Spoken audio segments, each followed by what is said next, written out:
Hello people, it's me again. Unfortunately for some of you who don't want to hear my voice, I'm back. But as you've probably realised, we're doing a bit of a series on this channel where we speak about different players the Sixers could acquire, why it might be beneficial, why it might be better to stay off from them. But this is a guy who's been heavily requested on this channel, a guy I'm aware would fit perfectly, and his name happens to be Lauri Markkanen. I feel like Lauri Markkanen is the perfect guy to acquire, hence why I've put a bit more effort into this video. Yes, I put effort into every video because I love you guys so much, but this video a bit extra because I feel like Lauri Markkanen will be the perfect fit for this team. So who is Lauri Markkanen? You guys probably know already, but just in case you don't, he plays for the Utah Jazz. He's 26 years old. He's a 7-foot power forward who would probably fit this team seemingly well, and is a guy who I definitely think could be available. Now, what makes me say that? So there was a report that came out a couple weeks back that Lauri Markkanen is no longer considered untouchable. That by no means the Jazz are like, yay, let's trade Lauri. No. However, what it does mean is that if you pick up the phone and inquire about Markkanen, there might be a chance that he could entertain the conversation. The asking price may be steep, but we'll get onto that later in the video. So Lauri Markkanen is a guy who blossomed into an all-star last season. We all saw it happening, and if he didn't miss like 9 games after the all-star break, he probably would have been in one of those all-NBA teams. He's a guy who had a massive ascension and has a skill set which would perfectly fit this team. But so far this season, Lauri Markkanen is a guy who's averaging 24 points per game, 8.8 rebounds and 1.5 assists. Not that matters because we don't need him to pass the ball, but I will say this, Lauri Markkanen's playmaking ability definitely is better than that assist number. I'm not telling you Lauri Markkanen is a guy who I want initiating offense. No, he's a 7-foot power forward. But when it comes to facilitation out of the post or Lauri Markkanen with the ball in his hands, he can definitely make the right pass, and therefore is another reason why I feel like he'd be a great aspect for this team. He's also averaging around 1 steal per game and is such an efficient scorer.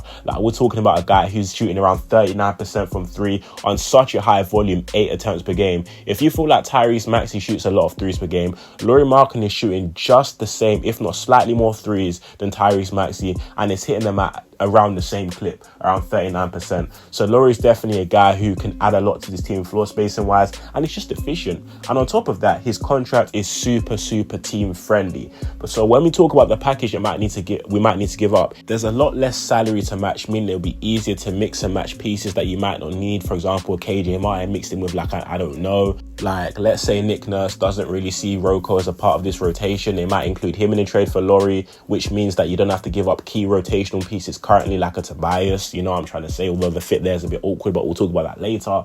And if you look at Lauri Markkanen, he's under contract this season and next season for $17.2 million this year and $18 million next year, and next year's contract is only partially guaranteed. Because Lauri Markkanen is damn near an all-star now, that contract will become fully guaranteed, but it just shows how good of a contract he's on right now and how much he's like outperforming that. So Lauri's definitely a guy who would help this team mightily, because if you acquire a guy like Lauri Markkanen, you're not digging deep and affecting what you can do in the summer, because you can still go out in the summer and get a high marquee free agent with Lauri Markkanen, because it's not like you're acquiring a contract like Zach LaVine, which is like 40 million for X amount of years. Lauri Markkanen is a guy who can come in, you can trade for him, make moves in the off-season, then extend him later on, because his contract right now is very beneficial for this team. Now, if you're thinking about how Lauri Markkanen is going to fit, that's probably the easiest part, because his skill set definitely matches what we need and what we're looking for right now. This Nick Nurse offense, although it's highly centric around Joel Embiid, who's been the best player in the NBA right now, and Tyrese Maxey working the perimeter and getting inside, there's still a lot of buckets for guys to go around. For example, KO has been a guy who's got a lot of buckets in rhythm, whether it's off the catch, him cutting to the rim, and the ball's movements. There's definitely going to be enough ball movement for guys to get theirs, and that's why a guy like Lauri Markkanen can definitely feast in this system with a team centered around Joel Embiid, Tyrese Maxey, and coached by Nick Nurse, which happens to be the Sixers. But if you look at his stats, this is what stands out to me, because he's incredibly efficient for his buckets as well. If you're looking at less than 8 feet from the rim, he's shooting 70%. From the restricted area, nearly 81%, and on catch and shoot 3s, which happen to be 7.8 attempts per game, he's shooting 39%. One thing you're going to realize about Lauri Markkanen, he's a guy who can fit into this team without taking away, meaning that he's a guy who does not need that many dribbles or that many touches to get his, and he's a guy who will give you his level of production without taking away from other people. I think I kind of said that twice, but you get what I'm trying to say. You say it twice sometimes for emphasis, and that's why I did that by accident, but hey ho, it worked. But again, from mid-range, 41% nearly, not really a high volume mid-range shooter, but can definitely knock down his shots from there. And I think the most impressive part is that You know the way I said on 2 dribbles or less, Lauri shoots 55.2%. He takes 2 dribbles or less before attempting a field goal 92% of the time. So 92% of the time Lauri Markkanen takes a field goal, he's taking 2 dribbles or less. That's a guy who's not going to be wasting shot clock. He's not going to dribble the air out of the ball. He's a guy, 1 dribble pull up, post up, shot, catch and shoot 3, cuts the rim, simple. He's not going to be a guy who's going to take away or just suck some time out of the shot clock. No, he's a guy who can fit a system. And not to mention that even though his resurgence was a bit random last year, he was the guy on the Utah Jazz team, meaning towards the end of the season when they kind of figured out he was becoming an all-star, the scouting reports were heavily centered around Lauri, and he still was such an efficient bucket getter and got better and better each game. Now imagine him right now. They're not going to really game plan for Lauri Markkanen. They will slightly, but they have Joel Embiid to worry about. They have Tyrese Maxey to worry about. So who are you going to put on Lauri Markkanen? And not to mention, again, he's 7 feet tall. So the big you're going to use and the double teams and traps you're going to use on Joel Embiid, you've got a 7-foot guy who can play like a guard, who's nimble, can move, who can give you 25 any night right there. So who are you going to guard Lauri Markkanen with? So that's another angle in which makes this potentially a perfect fit for this team, and why this guy can definitely be the perfect fitting part and the final piece to definitely make us a contending team, even though we are already, but definitely push us over the top. Like, in comparison, a guy like Tobias Harris takes only 2 dribbles or less around 50% of the time, which is quite surprising because it feels like Tobias Harris dribbles the ball a lot. But that just goes to show 50% versus 92% of the time. Lauri Markkanen, if Tobias is not included, can coexist with Tobias Harris, and is a guy who, like I said, doesn't need that many touches to get in rhythm and get his 20-25. So it's definitely a guy I definitely look to acquire. And defensively, Lauri Markkanen has definitely improved. Like earlier on in his career, when it came to him on the balls, he was a bit of a weird one defensively because is he really protecting the rim? No. But at the same time, he did get caught up a lot when it came to like switching on the perimeter. And overall, he's like, wing style of play didn't really match with him defensively because he wasn't the quickest guy, but he's become more intelligent defensively, which has allowed him to become more of like a middle of the pack defender. And again, in this system right here, he might even become better than that because a guy like Kelly Oubre came in, you know, been middle of the pack defensively his whole career, and it's one of the best defenders on our team now. So you never know what Nick Nurse can do because he likes to utilize his guys in different unique ways to kind of amplify their skill set even more on that end of the floor. And who knows what he can do with Lauri as well. So that's definitely another aspect in which I'm really intrigued by because you're adding more size. I know for those of you who might say this is not like Al Horford, because Lauri Markkanen is 10 times better than Al Horford, can move better and actually has some self-creation. So it's not going to be that problem there. And even if you look at his like shot chart right here, like it's so spaced out when it comes to his shots from the 3-point line. He's shooting around 42% on corner threes. Inside, he makes a lot of his buckets there as well. So he's a guy who you can benefit in many ways, whether it's cutting, spotting up. You know, we're talking about DHOs for Tyrese Maxey. You can run DHOs for, 7-foot Lauri Markkanen.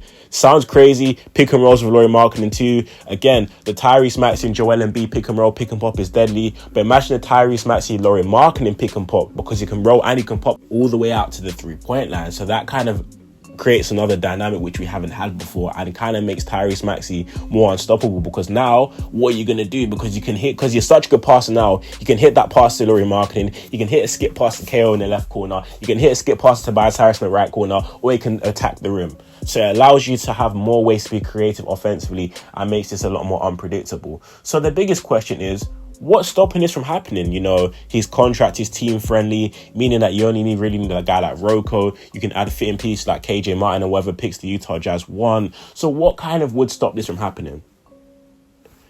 That man right there, Danny Ainge. Because he happens to be the president of basketball operations or whatever he is in the Utah Jazz, and he's in control of trading whoever.